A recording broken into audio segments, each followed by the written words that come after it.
చిన్ని వాళ్ళ ఇంటి వెనక పెరటి తోట ఉంది. వాళ్ళ ఇంట్లో పెరిగే 3 కోడిపుంజులు పెరటిలో చెట్టు మీద ఉన్న రామచిలకను చూసి ముచ్చటపడ్డాయి. దాన్ని పిలిచి, నువ్వు చాలా బాగున్నావు, మాతో స్నేహం చేయవచ్చు కదా అన్నాయి. చెట్టుపై ఇంకా పైకి వెళ్ళిన ఆ చిలుక, మీరు నన్ను చేరితే అప్పుడు మీతో కబుర్లు చెప్తాను, వీలైతే ప్రయత్నించండి, అంతేకాదు ఇక్కడికి వస్తే పళ్ళు కూడా తినచ్చు అంది.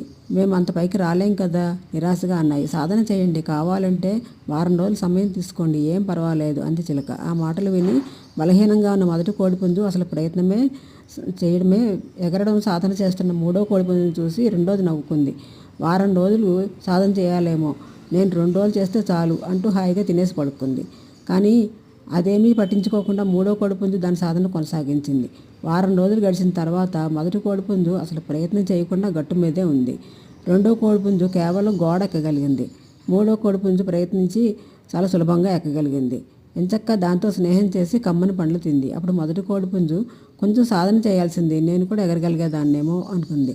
రెండో కోడిపుంజు, ఇంకా కొంచెం ప్రయత్నిస్తే బాగుండేది, అతి నమ్మకమే ఓడిపోయేలా చేసింది, ఇంకోసారి ఇలా చేయకూడదు అని బాధపడసాగింది. ప్రయత్నం చేస్తే ఏదైనా సాధించగలం తెలుసా అంది చిలకమ్మ.